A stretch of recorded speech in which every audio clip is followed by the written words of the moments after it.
Hey guys, welcome back to my channel. I'm back with another one, and it's a story that most of you have been asking for. I mean, I've gotten a lot of can waits. Okay, so my vet story, it's finally here. Okay guys, so let's get into it.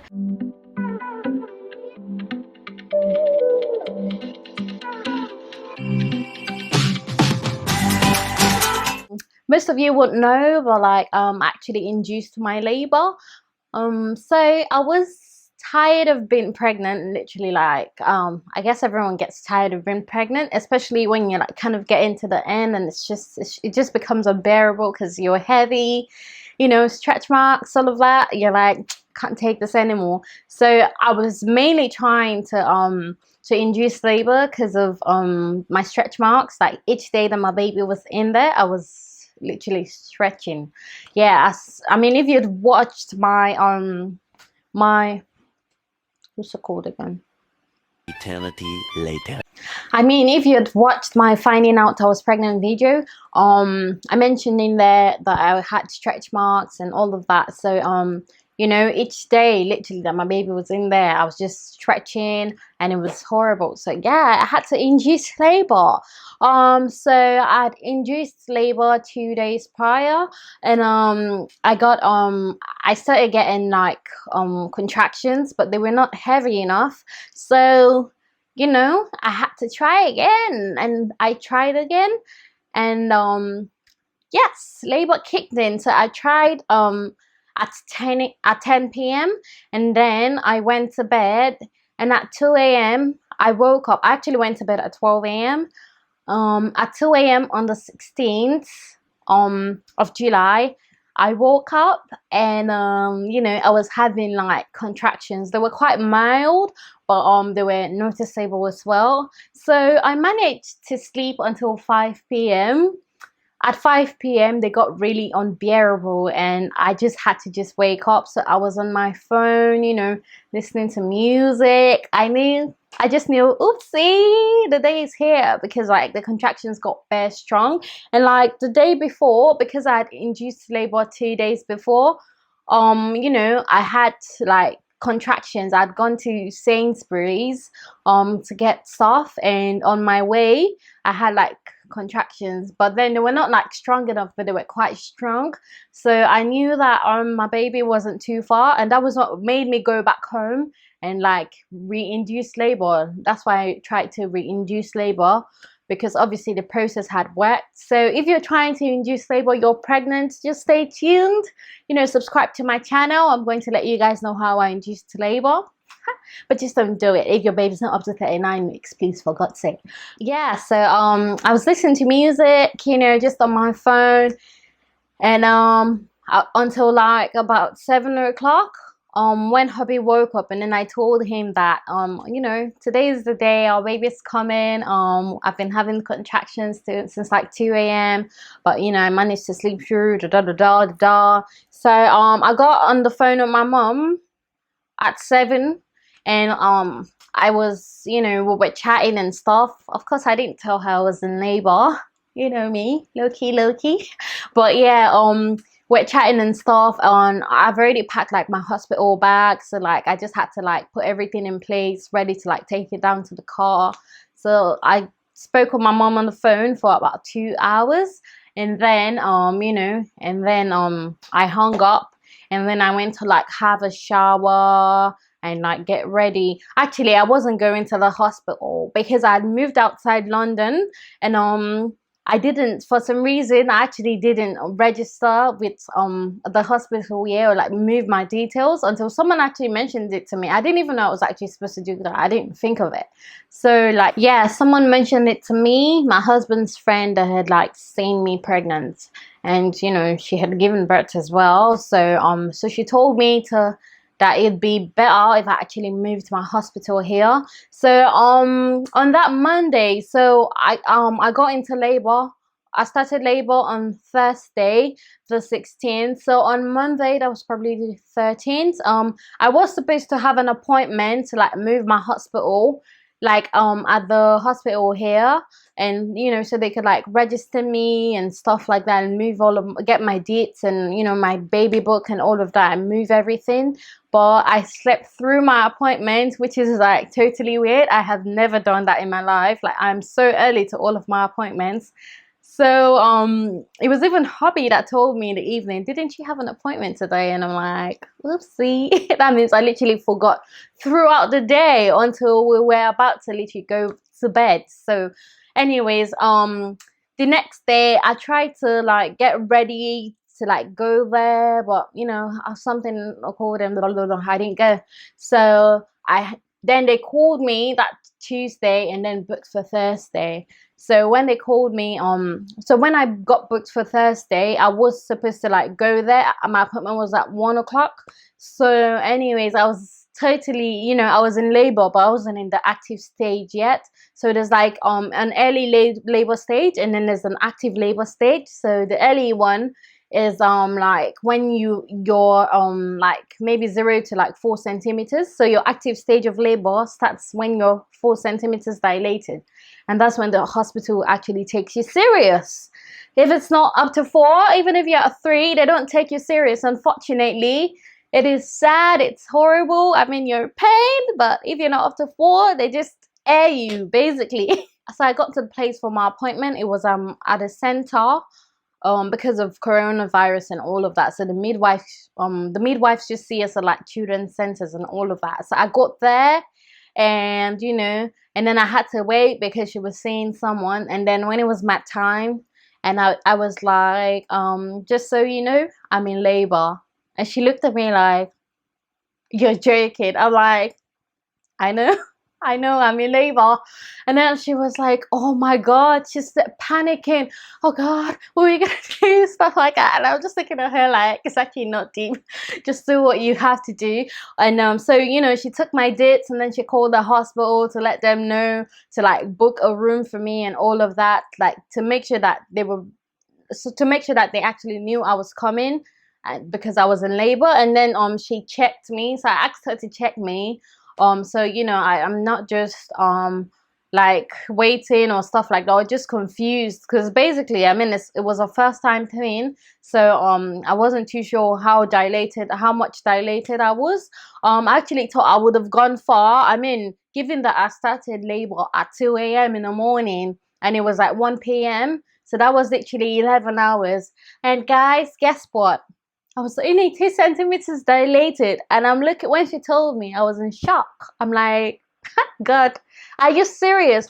And you know, it was a bit painful then, but it was still bearable because it was like period pains, and you know, I have like this nice threshold for pain, so I could still take it. Like, I wasn't bothered at all. Yeah, so she let me know that like if things like started to like get worse, or I felt like the pain was unbearable, to like call the hospital and they'll let me know if to come in. So I mean, and like, you know, it was so chill then. So, and like the pain was quite bearable. So I went back home with hubby, and we decided to take a stroll because strolls help you dilate more in it. So we decided to take a stroll. We hadn't eaten that morning. I was kind of scared to eat because of you know, I heard that if you have food, and not to have food during labor and stuff like that, just to have like snacks and all of that. So anyways, hubby, we now said, okay, I then asked my midwife about it, and then she was like, that no, you can totally have anything. You're still in the early stage anyways, it's fine. Guys, okay, so we went to a restaurant that was like 5 minutes away from the house. So we strolled down to the restaurant, and I got yam porridge, and like the yam porridge was like quite peppery. I didn't know though, but they had like put stew on top. So you know, we came back home. You know, as on my way there and on my way back, like my contractions were getting quite strong. I could feel them. It was painful. So like when it gets like really painful, I just like stand, wait for a bit, and you know, and it's just so hard. Like when you're heavily pregnant and then you're on the road, you know, taking a walk, and like sometimes I just have to stand and hold my hubby and just wait. Like, And then everyone's looking at you like, is everything all right? You know, I'm just trying to act like nothing's going on. So even like when I got to the restaurant, I was like trying to bear pretend, but I feel like the man that served us was probably thinking something's up.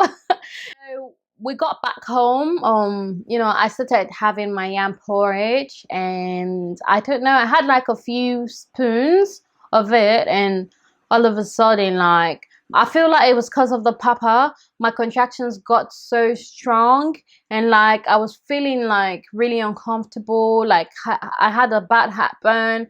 Apparently my heartburns had even stopped then, because you know, because that baby had gone down, and you know, and I don't know if for some reason they stopped, but that day it came back, and you know, I was really uncomfortable and I was just sick. So I stopped eating. I didn't really eat my food anymore, so I put it aside.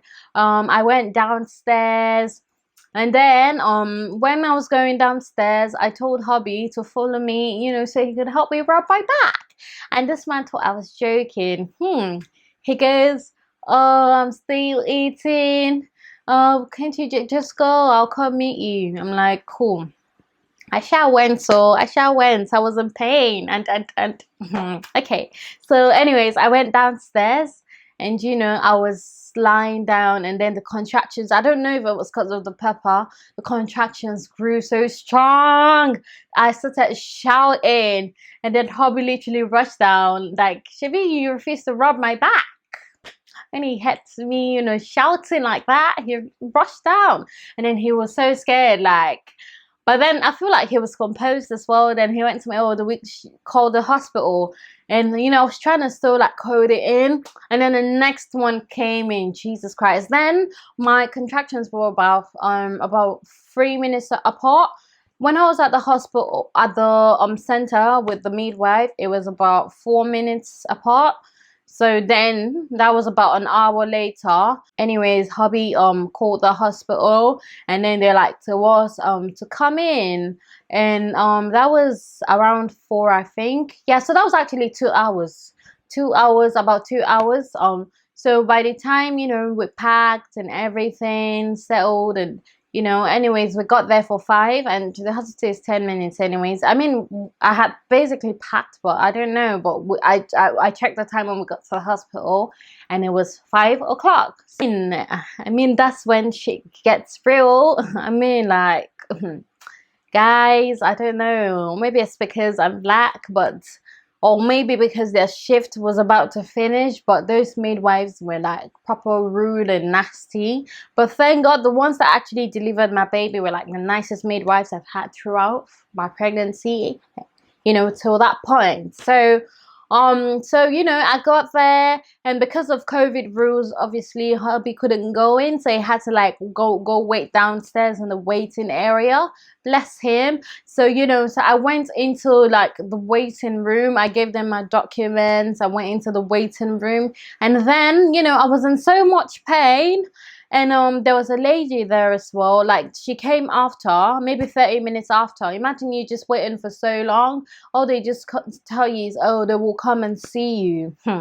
So there was a lady there, and you know, and she said, you know, she was in labor as well.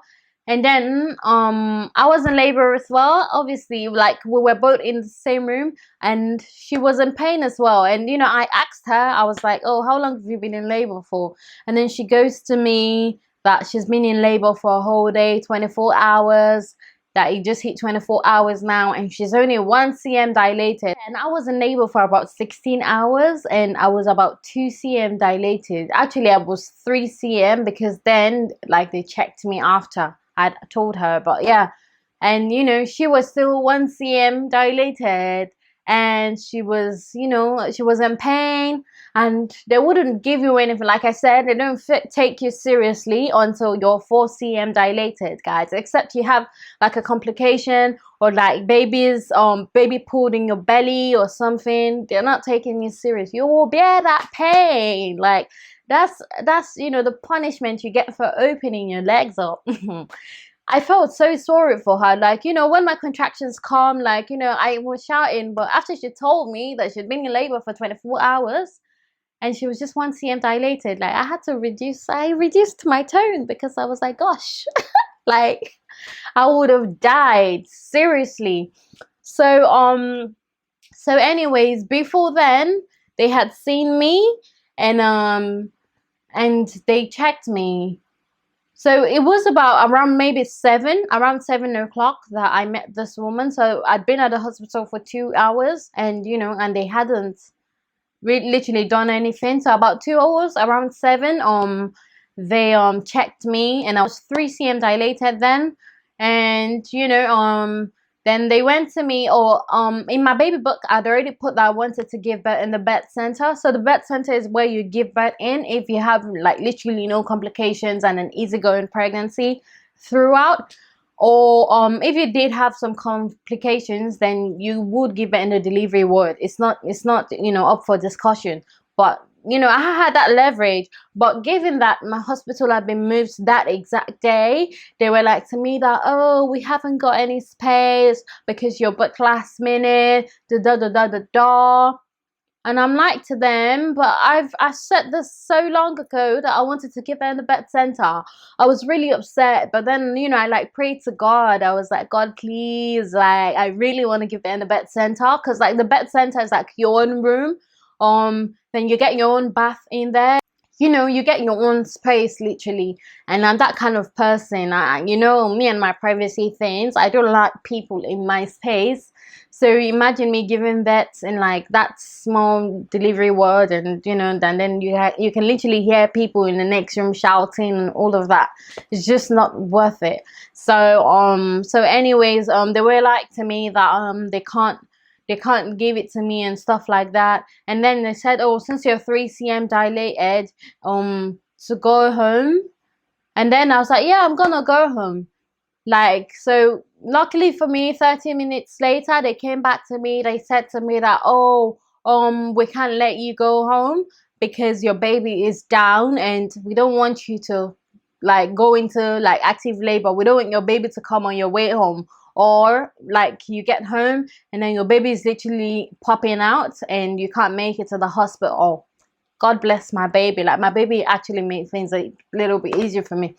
So I was like, oh, cool. And then they were like, okay, so you would have to give birth in the delivery ward. I'm like, well, I mean, I'll just go home and go and wait, because there's no way. Like, I really want the birth center. They were like, oh, we'll check. I'm like, yeah, check, because I want to give it in the birth center. And then I just feel like this midwives, man, attitude and all, they were just mean. They were so mean. I'll get into what they even did to me. But yeah. Okay, so so they went to check, and then they said, oh, we actually found one room for you, da da da da da. I'm like, oh, cool, thank you. And then they went to me, then they said, okay, you can go now in there. I'm like, okay. And then I asked them for what's it called? Oh, let me not even get into that. I said, okay. And then they were like to me, I was like, okay, so is my hubby coming? They're like, no, we're sorry. Partners have to like still wait outside until the baby's about to come. I say, I'm like, me that I'm in so much pain. I'm like, there's no way I am doing this without my husband. If you refuse to bring my husband, I will go outside to meet him. And obviously, like they'd seen that my baby was down, so they couldn't let me go out. So I insisted. I said, there's no way. Like, I can't do this without him. So they were like to me that, oh, okay, so we'll see if I just feel like it was just God's grace. Because I mean, what are the chances? Some people would still be mean and just like, okay, you're the one in pain, eat it up.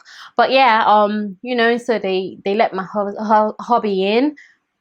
And yeah, so he came in and like he tried to like get me comfortable and all that. And before that, what I was gonna say then, before that, I'd gone to ask them for like painkillers because the pain was too much. I couldn't take it. I was asking because I didn't even know that it's like at the latent phase you get gas and air and all of that. I literally thought when the pain hits me, like, okay, they're supposed to give me what's it called, painkillers. And these people were like, I'm like, please, can you not give me something? This pain is unbearable. I can't take it anymore. And they go to me, oh, well, I'm sorry, we can't give you anything at this moment. I'm like, God, these people are joking. And then later on, they come to me, and maybe 5 minutes later, they're like, oh, would you like some paracetamol? I mean, paracetamol is literally the only thing. So I'm like, okay, cool, I'll have it. So I took the paracetamol.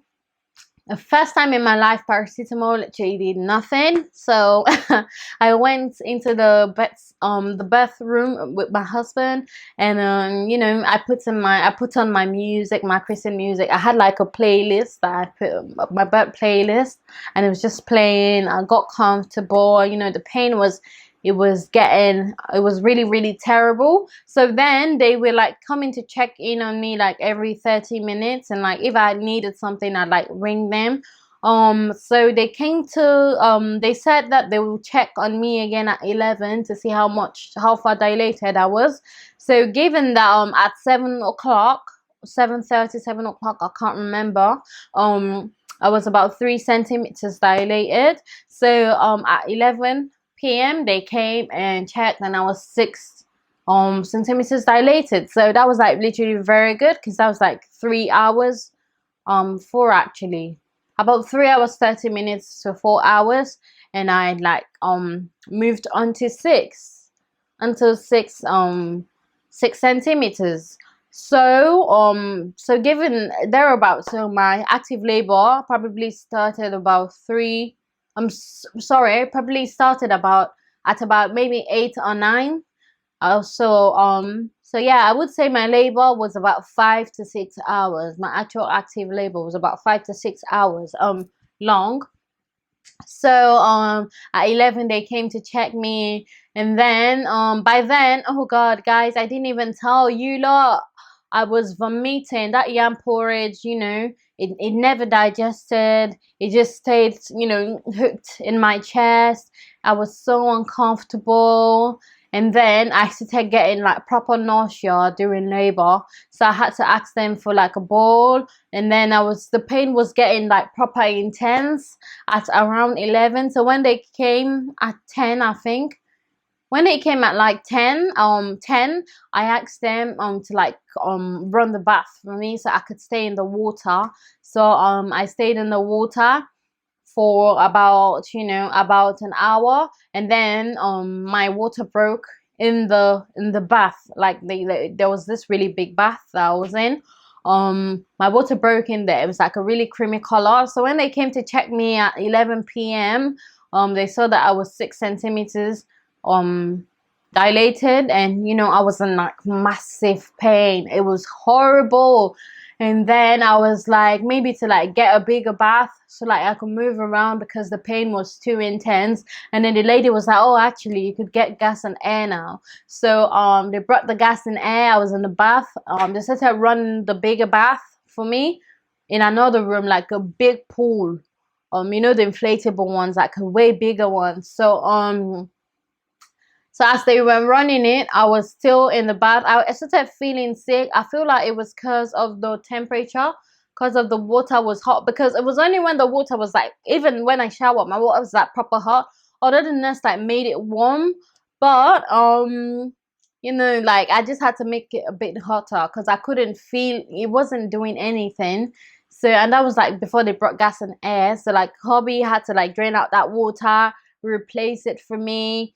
And like so the water was like proper hot, so I think it was too hot, so my pulse started dropping, so I started feeling faint.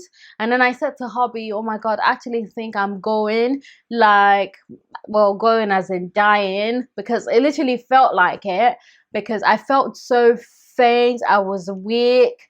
I was vomiting. Then I had vomited about 2-3 times. So you know, so he rang the midwife, and then they came, and that was when they actually checked me at 11 p.m. and saw that I was 6 cm dilated. So you know, they said not to go back into the water, and like laboring on bed, I'd been laboring on bed earlier before I got into the water. It's so painful. It's so painful. So it was really horrible, but I just had to bear it. And like they had brought the gas and air anyways. So I was using the gas and air. Like I learned how to breathe with it. hubby helped me. Like my hubby was really helpful. Like he was like a midwife, because those midwives, although they were nice, they were not doing anything. They were not doing anything. So so yeah, so you know, he helped me like learn how to like breathe properly with it. So like when my contractions are coming, I let him know, and like he'd give them to me. So because I was so faint, I was puking as well, I was dehydrated, so I asked them for a milkshake. They said to give me a milkshake or something, and then they only had like 2 flavors. So the other flavor was banana. And banana, for someone, I like bananas, but sometimes I get irritated by them and they make me nauseous. So I knew it wasn't an option because I was already nauseous. The other option was chocolate, so I decided to stick with chocolate. So I took the milkshake. I was still in labor, and I was, you know, and I literally puked it out as well. Like I puked that night about 6-7 times before I had my baby at 2. So imagine from like 9 p.m. To like 2, I'd puked about 5, God knows how many times, man. But I did puke a lot of times. So like still in labor, I was dehydrated, my pulse was dropping. That's why they brought me back to the bed. So I literally felt so weak. I felt like I was going, and because I was puking, it wasn't helping. So I was literally flat. Like, so you know, I could barely hear what anyone was saying. So apparently the midwives had come into the room probably around 12 or so, 12 to 1. And I didn't know that they had come in. I just woke up and then found them in. Not that I was sleeping, but you know when you're so weak. So I lost a few moments actually because I was gone. So when I woke up, I think you know, when I woke up, I found out that they were they were there, because yeah, I blacked out. Literally, I blacked out. So yeah, when I realized myself, I found out that they were there, and you know, and the pains were really, really more intense. So I was like to hubby, gas and air, you know. So I'm like, babe, gas and air, as he's, you know, giving me the gas and air as I'm having the contractions in between. After the contractions go, I'm like, babe, splash, splash. That night I said splash, splash like 1,000,000 times. He's splashing water on me, as his, you know, as immediately as he's done, he's giving me water to drink. I had to have water, you know, so I could stay hydrated. And in between, you know, I was puking as well. So it was, honestly, my husband really tried, because he was just interchanging those things from like gas and air to like the puking bowl, and then water, then splashing water on me, and you know, then back to water to drink, and all of that. It was really intense for him. Like he couldn't sleep or like even rest. It was, you know, bless him. He was so tired by the time I'd give him birth. But it was worth it. So fast forward to about like 1 a.m. So about maybe 1:20 a.m. So I told them, maybe 1:10 actually, 1:10, 1:15 a.m. I told them, that was on the 17th, Friday, July. So I told them that I couldn't hold it anymore, that I really needed to pull. So obviously when it's time to pull, it means it's time to push. So, you know, they checked, and yeah, they saw that, okay, it was actually time for me to like push. So they like told me to start pushing. So I started pushing. I actually pushed for about 40 minutes. I started pushing, and you know, these people, yeah, they just tell you, oh, Irene, you're doing so well, you're doing well, you're doing great, you're doing fine, we can see the head. And I'm like, you know, the moment they told me that they could see the head, guys, like me that was dying, like I literally just bounced back to life.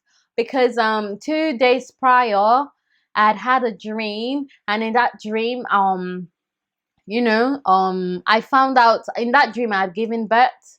And like the sex of my baby in that dream was actually what I delivered. Oh, because I told you guys I hadn't checked what I was having until I actually delivered my baby. So so you know, so when they told me, it was that dream that I held on to, the memory, because I looked in the dream. I remember the dream, my baby was actually like the most prettiest thing I'd ever seen. the cutest thing I had ever seen. So I held on to that memory and I began to push. You know, I tried to push,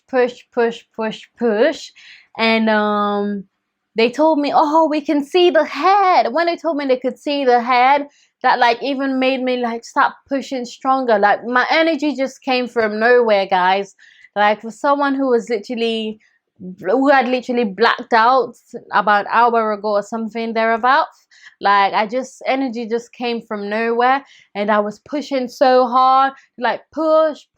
My man to me, you know, my man was really helpful, still giving me gas, giving me water to drink, the nausea ball, all of that, you know, trying to like help me, you know, to get comfortable, to be as comfortable as I could actually be. So I began to push, and they told me, oh, we could see the head, and you know, so that made me push harder. And then my man looked as well, and my fanny, Jesus Christ. And then he was like, oh, I can see the head, push. So, you know, I was pushing real hard, and then something just led me to just, you know, I will actually check what these people are doing. Check this head that they keep saying they're seeing. Just check. And then I checked, guys, like literally I could touch the head, but the head was literally like one small bit. Do you get it? Like just like here.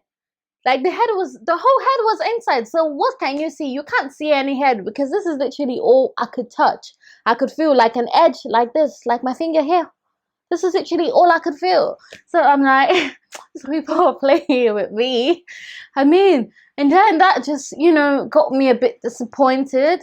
But like, obviously, I still held on to that memory from the dream I'd had. And like my dreams actually come true. So like I kind of knew in my mind that, oh, this is what I was having.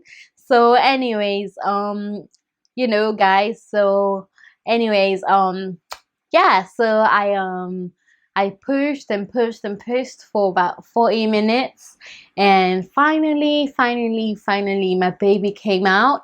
And you know, so they always advise skin to skin contact. So when the baby came out, they put the baby on me, and when they put the baby on me, like I just started crying, and I don't know, it was such an intimate moment. It was like the best thing ever. Like my whole life just literally had meaning. Like me, I'd prepared to die. Like I'd already given up. I literally thought I was dying. I feel like I was actually dying. I was, you know, because I was going at blacked out. But glory be to God. I mean, here I am, and my baby's fine as well. So so I held the baby, and daddy cut the baby's placenta, and it was just so lovely. So I mean, that's one part of the story. So after I'd given birth, then they told me after they'd cut it, and then they were like to me, because I wanted to do everything naturally. You know, my mom made sure to scare me about the epidural, like everyone, oh, that she has a friend, that's in a wheelchair because of epidural, kinika. You know how people just scare you and all of that. And I just made sure that, you know, I told myself before I got that, I programmed myself that no epidural. So I wanted to actually do everything naturally. So after giving birth, you have to like give birth to the placenta. But after that pain that I went through and my baby came, I was like to them, that placental injection, please go and look for it, give it to me. I thought, I'm not doing it again. I'm like, oh, okay. I was like, are there any side effects? They're like, no. I'm like, good, kindly please took it to my neck and gave it to me, because I cannot go through that contraction one more time. So actually they gave me the placental injection immediately, you know, and then my placenta came out about 10 minutes later. And the contractions immediately after I gave birth to my baby, like they literally went, which is so weird. Like, I mean, it's like death. I don't know how to actually. It's not like your period cramps. That thing is in your brain. It's like pain in the brain, pain that you can't run from. You want the ground to open, consume you, you know, and there's no going anywhere. you literally do anything for that pain to stop at that moment, for you to just have a break, a breather, but it wouldn't stop. And like when you're like into like when your baby's about to come, like the contractions are literally back to back. You barely have a break. They're less than a minute apart. So anyways, I gave birth to the placenta, and then that was when the midwife told me that my baby came out like this. And that's how daddy sleeps. So daddy sleeps like this. So when they told me, oh, your baby came out like this, I just smiled, because I knew, okay, my baby's acting like daddy. So they were like, your baby tore you all the way down into your anus. So that was like a third, fourth degree tear, because the baby had come like this. So, you know, the baby was bigger in size. My baby was actually like the normal weight, not overweight, not underweight, like the perfect size. My baby was 3.655 kg, and you know, I tried to like eat healthy throughout to make sure I wasn't gaining more than I should. I mean, well, hubby was the one monitoring me, because me, everything was going into my mouth. But yeah, because of how the baby had come out, I had that really nasty tear. So they were like, oh, we have to stitch you up and you have to take anesthesia. So when they said anesthesia, the first thing that popped into my head is no epidural. And then they were like to me, yeah, we'll give you some local anesthetic. Okay. Okay guys, so I gave birth to my baby at 2. So I don't know what they were doing. They took me out to some other room, and then like they had to like put stuff into me to like take blood. It wasn't to take blood or to, I don't even know. Oh, that's where they were supposed to put the anesthetic. God even knows, man. But I just know that this doctor just kept on chatting, and she was, you know, putting the needles. She put the needle in here, put the needle in here. She tried about 3-4 times before she got it right. The last time as she was trying, I was thinking to myself, oh God, in Jesus' name, this girl better not mistakenly say she's taking this out to pierce my body again, because I wouldn't have it. So luckily for me, it went in that time. So when I got to the theater as well, like they done it twice again. So like my hands have like this tiny spots from the needles, so annoying. But they prepared me for stitching. Then, you know, my baby was on me, and well, I gave the baby to my hubby, and like they started stitching me up.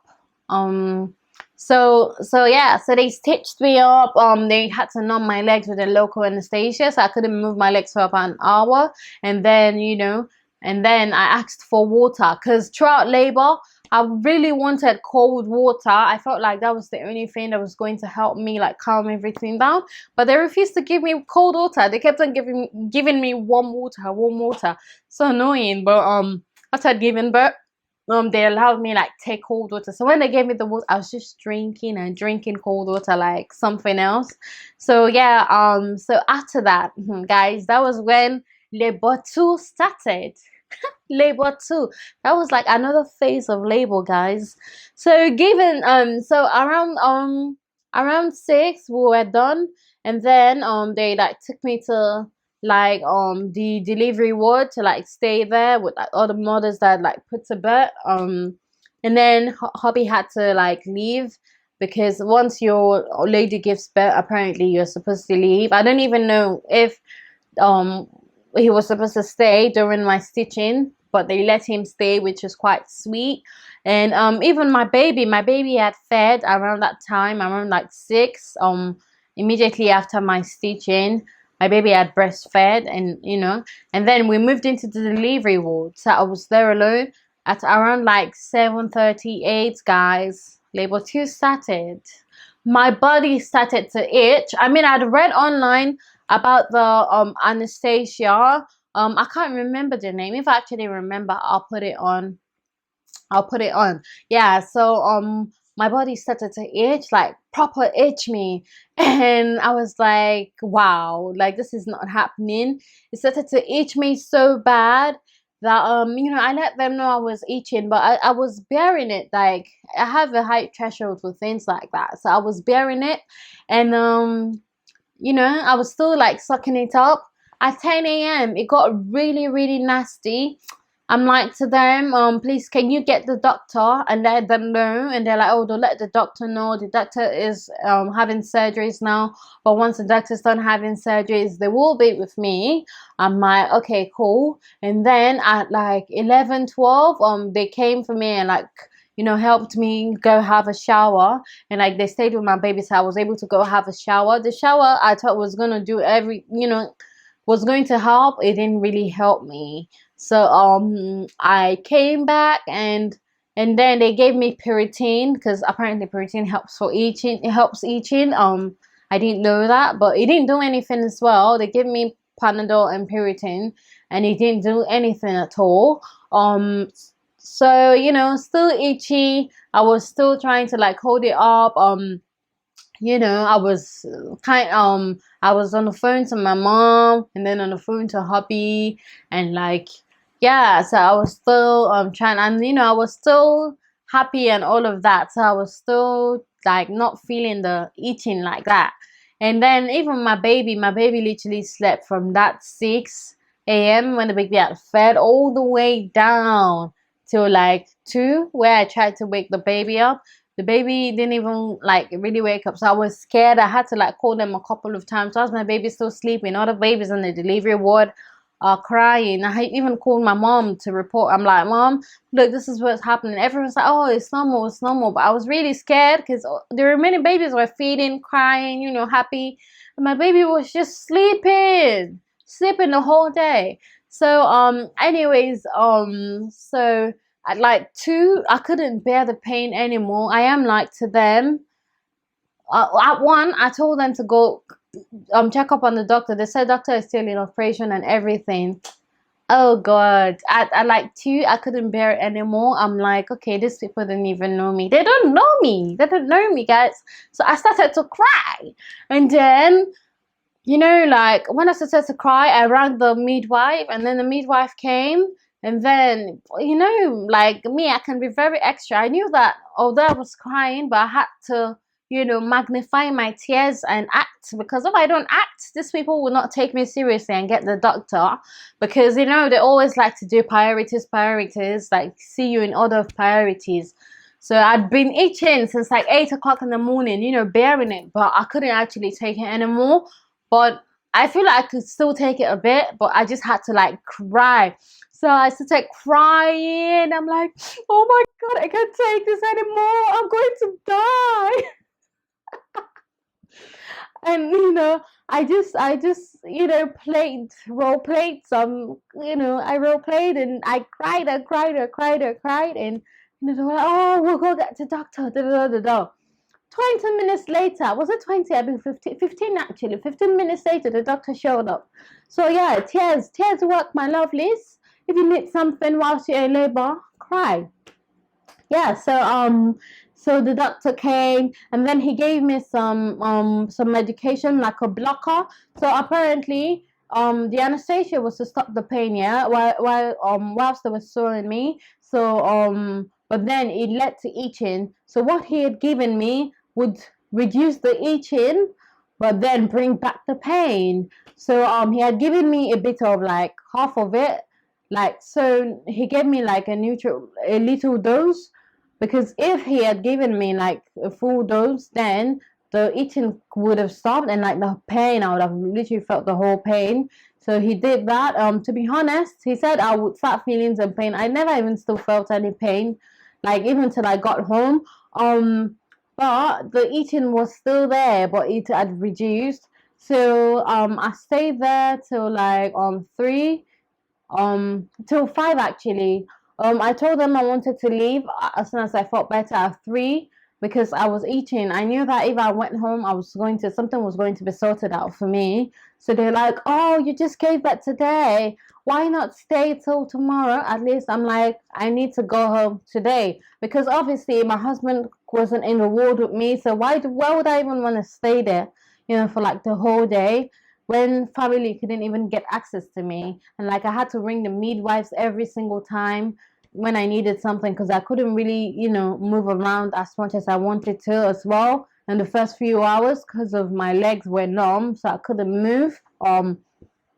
you know, but my legs were okay from like 11, but still like I just knew I had to go home. So I let them know I had to go home. They came to see me. A doctor came to see me, you know, to like analyze everything. Oh, you sure you want to go home? I insisted, yes, please. I would like to go home.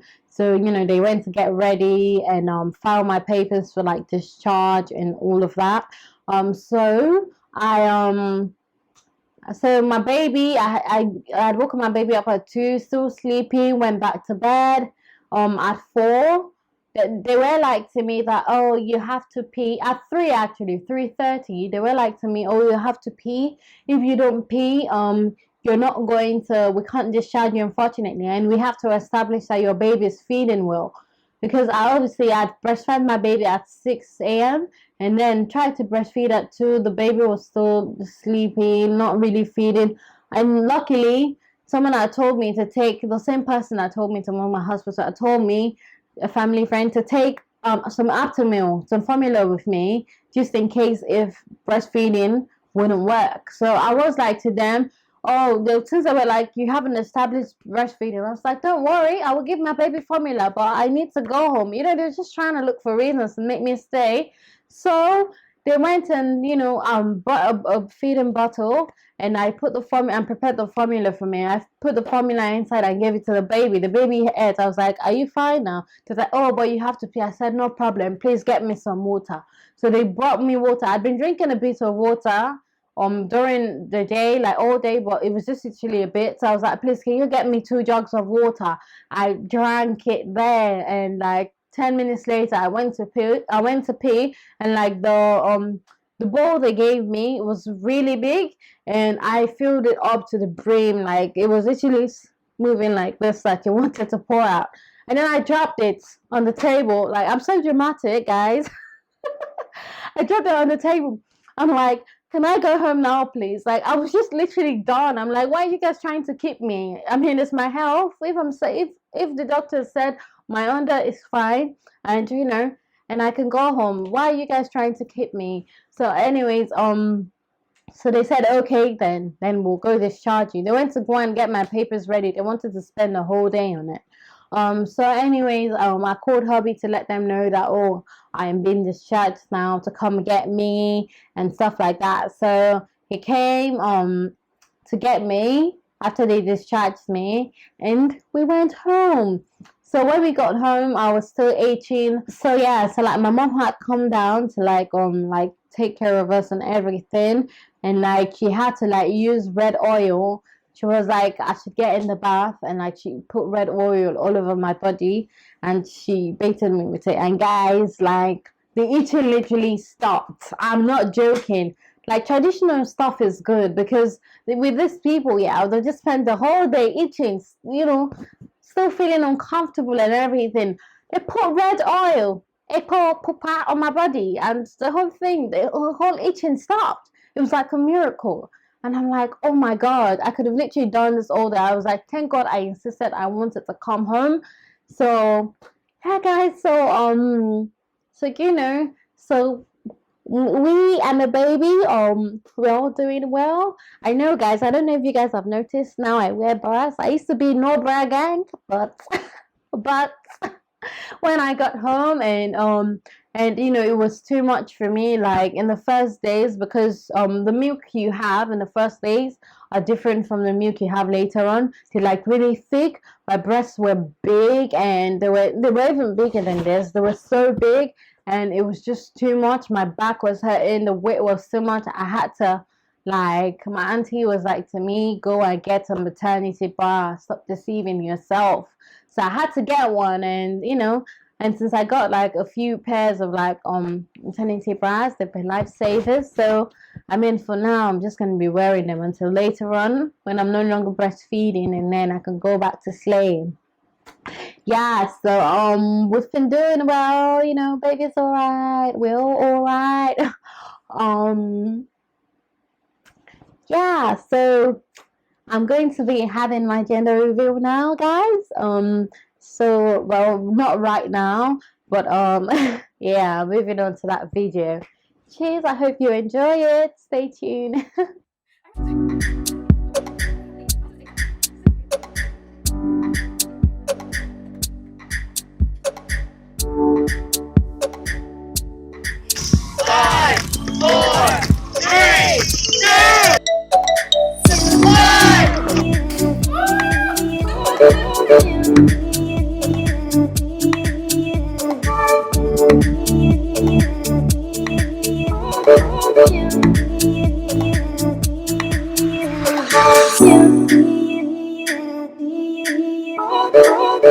Thank you guys for watching my video. If you did enjoy the video, be sure to give it a thumbs up, like, and subscribe. And I will see you guys very soon. Cheers.